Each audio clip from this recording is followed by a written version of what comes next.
Xin chào tất cả anh em. Hôm nay tôi sẽ đưa các bạn một lựa chọn về con chuột rất là dễ thương. Đó là con chuột của Ako. Như các bạn thấy, chuột Ako này có hình dáng rất giống con chuột đúng không ạ? Đây, Ako hiện tại là cho chúng ta 7 màu sắc tất cả. Rồi, trong hộp của chúng ta có 3 thứ.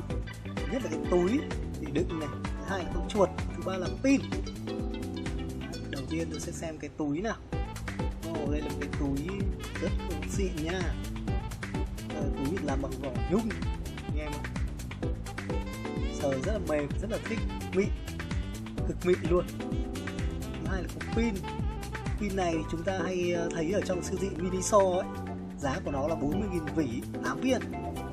Rồi, thứ ba là con chuột. Ok.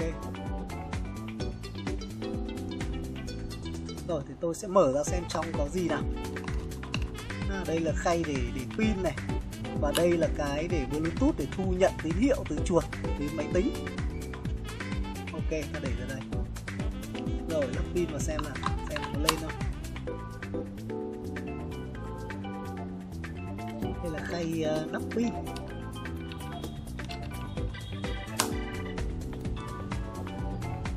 Rồi xem nào. Lên rồi. Ok. Phím bấm thì khá là kêu, tách tách.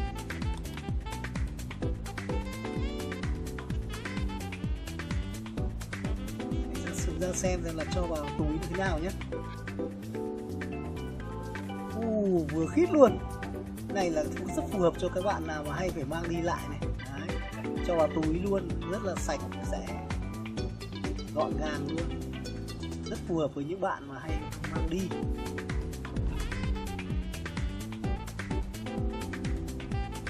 Rồi với con chuột này tôi thấy là khá là tròn, là bề ngang thì cũng có là to đấy, ngang này với cả cao, lưng nó có vẻ gù. Thì với cái lưng gù này thì mình nghĩ là cũng sẽ hợp với cái tay khum. Ok. Rồi để kéo cái nhìn toàn diện hơn thì chúng ta sẽ so sánh một vài con chuột khác nhá. Ok, đầu tiên là con chuột Mitsumi huyền thoại này. Đấy. Chắc anh em nào mà dùng chuột lâu thì cũng biết con này đúng không ạ? Thứ hai là con chuột máy tính gaming tôi hay dùng.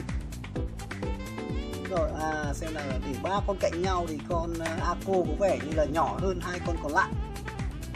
Chúng ta sẽ để cụ thể hơn nhé. Để cho tất cả sát nhau này. Ok. Rồi phía trên là chúng ta thấy con Ako có vẻ ngắn hơn một đoạn. Thì tôi sẽ lấy thước chỉnh cho nó bằng nhé, để anh em nhìn rõ hơn. Lại bảo ăn ra. Đây, đấy, tất cả đít bằng nhau này. Rồi, ok. Được chưa? Đấy, tất cả đít bằng nhau. Còn phía trên thì sao? Hai con kia thì bằng nhau. Còn Ako thì thụt hơn khoảng, tôi nghĩ là khoảng 1 đến 2 cm gì đó. 1 cm khoảng đó. Rồi, về cảm giác cầm thì cũng khá là khít, ôm tay, đúng không ạ? Tay tôi thuộc dạng trung bình nhé, không phải là dạng to đâu. Tuy nhiên bấm thì nếu mà thò hết tay ra thì nó sẽ trượt lên trên một tí. Còn đây là ví dụ con chuột này tôi hay dùng này, các bạn thấy này, tì tay lên đó, đúng không ạ? Vừa vươn ra nó đúng cái nút click luôn. Còn đây con Mitsumi, Mitsumi cũng vậy, tì tay vào và bấm đúng cái nút click đấy luôn. Đây, còn với con Ako thì chúng ta phải co tay lại một tí, vì nó ngắn hơn độ 1 cm mà. Tôi nghĩ con này phù hợp với những bạn nào tay nhỏ hơn. Còn những bạn nào tay to thì dùng có lẽ là hơi khó một chút. Rồi, các bạn hãy nhìn lại hình ảnh với con chuột Ako này nhé. Nếu như các bạn gái của bạn thích, bạn có thể tặng ngay một con chuột này cho bạn gái của bạn. Tôi nghĩ là sẽ rất là đẹp cho góc trang trí làm việc của bạn đấy đấy.